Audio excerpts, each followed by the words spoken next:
Assalamualaikum warahmatullahi wabarakatuh. Saya atas nama Hilfa Ika Yulistia Peputungan, Sarjana Pendidikan, mahasiswa PPG dalam jabatan kategori 1, angkatan 3, tahun 2023, membuat karya inovasi yang berjudul Meningkatkan Kepercayaan Diri Berbicara di Depan Umum dengan NIM 239020495190 di Universitas Negeri Makassar. Adapun isi presentasi saya yang pertama, 1. Tujuan umum, yang kedua tujuan khusus, yang ketiga pokok bahasan. Pokok bahasan di sini ada dua macam. Yang pertama, memahami cara-cara mengemukakan pendapat di depan umum. Yang kedua, memahami kendala-kendala apa saja berbicara di depan umum. Dan yang terakhir, kesimpulan. Tujuan umum, kegiatan ini membahas materi tentang memahami cara-cara mengemukakan pendapat di depan umum dan memahami kendala-kendala berbicara di depan umum. Materi tersebut diuraikan secara rinci agar dapat memfasilitasi kalian dalam upaya meningkatkan kemampuan berbicara di depan umum. Sedangkan tujuan khusus, adapun yang menjadi tujuan khusus untuk pendukung tujuan umum tersebut adalah 1. Memahami cara-cara mengemukakan pendapat di depan umum, dan yang kedua, memahami kendala-kendala berbicara di depan umum. Kita masuk pada pokok bahasan. Pokok bahasan pertama adalah memahami cara-cara mengemukakan pendapat di depan umum. Sebelum kita membahas tentang memahami cara-cara mengemukakan pendapat di depan umum, kamu perlu mengkaji tentang apa itu berbicara di depan umum. Berbicara merupakan bentuk komunikasi, yaitu menyampaikan sesuatu yang di dalamnya ada bahasa lisan atau kata-kata yang ditujukan kepada siapapun yang menjadi lawan bicara. Sedangkan di depan umum merupakan kondisi di mana terdapat kumpulan orang-orang yang memiliki tujuan yang sama, misalkan rapat, pertemuan, diskusi, dan sebagainya. Jadi, berbicara di depan umum adalah komunikasi yang terjadi pada situasi, kondisi tertentu, di mana seseorang berada di tempat yang terdapat kumpulan orang banyak yang memiliki tujuan yang sama, yaitu rapat, diskusi, baik formal dan non-formal. Yang pertama, membangun argumentasi dengan bukti yang valid. Sebelum memulai argumentasi, ada beberapa contoh kalimat pembuka yang kamu dapat gunakan, seperti menurut pendapatku, berdasarkan pandanganku. Selanjutnya, kamu perlu memahami bahwa target dalam berargumentasi adalah untuk meyakinkan sesuatu terhadap orang lain. Maka ketika hendak menyampaikan pendapat, kamu harus menyantumkan bukti-bukti yang dapat menguatkan opinimu. Fakta-fakta yang kamu kutip akan mengiring lawan bicaramu ke dalam topik yang kamu angkat. Sedangkan yang kedua, menggunakan analogi sederhana. Untuk mempermudah lawan memahami argumentasi kalian, maka setiap fakta yang kalian kutip atau analogi yang kalian sampaikan harus jelas berkaitan dengan opini yang ingin kalian tonjolkan. Dalam hal ini, sangat penting untuk memperhatikan apakah analogi kita sudah apple to apple atau belum. Kalian harus membandingkan sesuatu hal yang takarannya yang sebanding. Sedangkan yang ketiga, perhatikan intonasi bicara. Hal ini sangat penting karena meyakinkan bahwa pendapatmu valid.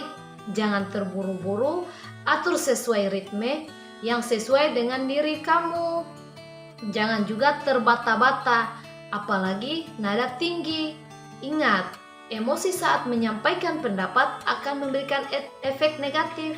Selain itu, terbawa emosi juga akan membuat orang lain merasa tidak nyaman. Dan yang keempat, jangan ragu. Dengan fakta yang cukup dan lawan bicara yang sudah memahami argumen-argumen lewat pengandaian yang kalian buat, kalian siap untuk menyampaikan pendapat kalian. Ada beberapa kalimat yang dapat membantu kalian merespon argumentasi lawan bicara, entah untuk menyetujui, menolak, atau memulai argumentasi baru, yakni aku setuju, itu sangat benar, aku sependapat dengan kamu, aku rasa itu tidak seperti itu, tentu tidak, bagaimana jika, dan aku rasa. Dan yang kelima, no sara. Di tengah kemajemukan penduduk Indonesia, sara, suku, agama, dan ras adalah hal yang sensitif untuk dibicarakan. Saat menyinggung salah satu suku, agama, atau ras tertentu, maka berpotensi menimbulkan konflik sosial. Penyampaian pendapat yang mengandung isu sara merupakan sebuah pilihan yang sangat tidak bijak. Dan yang keenam, menggunakan bahasa yang sopan. Penyampaian sesuatu yang logis atau argumentatif namun tanpa pengemasan bahasa yang sopan akan membuat audiens tidak respect atau bahkan sakit hati dengan apa yang kamu sampaikan. Ibarat orang hendak memberikan emas batangan yang memiliki nilai mahal, namun jika cara memberinya dengan dilemparkan ke orang yang bersangkutan, maka kesan yang timbul justru kesan negatif. Sehingga tetap perhatikan diksi-diksi yang kamu sampaikan ya anak-anakku. Dan yang ketujuh, tidak memotong pembicaraan. Saat kamu menyampaikan pendapat dan belum selesai namun sudah dipotong oleh orang lain yang kemudian melakukan penilaian atau penyanggahan terhadap pendapatmu, kira-kira apa yang kamu rasakan? Menjengkelkan bukan? Hal ini juga berlaku bagi orang lain. Tak hanya menjengkelkan, namun tindakan ini kurang sopan dan berpotensi membuat miskomunikasi sebab kamu masih belum mendengar pendapatnya secara utuh. Untuk itu, dengarkan hingga selesai, baru kamu bisa menyampaikan pendapatmu terhadap apa yang dia sampaikan. Dan yang kedelapan, tidak memaksakan pendapat.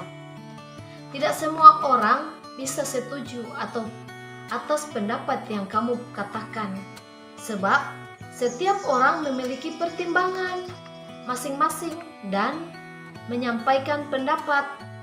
Apalagi memaksakan pendapat tanpa pendasaran yang logis. Hal ini justru menjatuhkan image-mu di depan audiens loh. Jika ingin beradu argumen, maka sampaikan secara logis dan persuasif apa alasan yang objektif bahwa pendapatmu layak dianggap sebagai keputusan. Yang kedua adalah memahami kendala-kendala berbicara di depan umum. Anak-anakku, setelah kalian telah memahami cara-cara mengemukakan pendapat di depan umum, akan lebih baik dan bermakna jika kalian dapat memahami juga kendala berbicara di depan umum. Menurut Muhammad Ihsanul Fadil 2021 yaitu 1. Panik atau deg-degan sebelum berbicara, bahkan tidak percaya diri. Perasaan ini merupakan hal yang biasa yang dirasakan oleh setiap orang. Orang yang hebat pun pasti pernah merasakan hal tersebut. Namun, dengan latihan yang terus-menerus dan jam terbang yang tinggi dalam konteks public speaking akan menghilangkan perasaan tersebut. Bahkan, efek dari itu bisa saja materi yang sudah dipersiapkan bisa hilang atau ngeblank.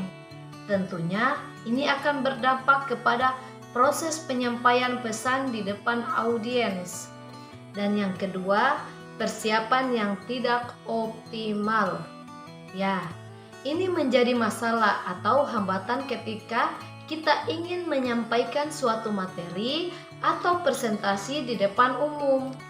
Ketika persiapan yang minim, persiapan materi, mental, peralatan, dan lain-lain, ini akan berdampak pada kegagalan dan public speaking. Dan public speaking pun sebaliknya, jika persiapan yang matang, maka dalam proses penyampaian pesan kepada umum atau audiens akan berhasil. Oleh sebab itu, persiapan harus disiapkan dengan baik dan matang. Mulai dari persiapan materi presentasi atau bahan informasi, persiapan mental atau keberanian dan persiapan alat pendukung presentasi. Dan yang ketiga, kondisi kesehatan yang tidak fit.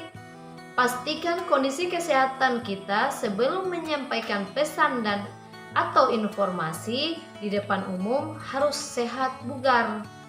Karena kalau tidak dalam kondisi tersebut, penyampaian pesan tidak akan maksimal dan bahkan bisa menimbulkan kegagalan dan kekecewaan para audiens. Keempat, alat atau fasilitas yang kurang mendukung. Seperti yang diketahui bahwa dalam menyampaikan pesan atau presentasi itu pasti membutuhkan peralatan. Misalnya seperti mikrofon, laptop, dan sebagainya. Pastikan sebelum presentasi harus melakukan pengecekan atau gladi bersih untuk memastikan bahwa semua persiapan sudah oke. Jika fasilitas kurang memadai atau kurang mendukung, itu akan menyebabkan kurang maksimal dalam penyampaian pesan kepada audiens. Kelima, tidak menguasai konten atau bahan dengan baik. Sebelum melakukan presentasi di depan umum, pastikan materi yang akan disampaikan dapat dipahami dengan utuh dan komprehensif, agar saat penyampaian materi tersebut dapat dijelaskan dengan baik, lancar, dan komprehensif kepada para audiens. Bandingkan dengan orang yang tidak menguasai materi, dapat dipastikan orang tersebut akan mengalami kebingungan ketika sudah berada di depan umum. Yang paling terakhir adalah kesimpulan. Dengan demikian, jika kamu menggunakan langkah-langkah di atas, maka dipastikan akan mampu untuk mengemukakan pendapat di depan umum dengan baik dan benar. Kemudian, jika kamu mengetahui kendala-kendalanya, maka dipastikan akan mampu mempersiapkan diri untuk berbicara di depan umum dengan baik dan benar juga. Sekian dan terima kasih. Semoga apa yang kami sampaikan sudah jelas dan bisa dipahami. Wassalamualaikum warahmatullahi wabarakatuh.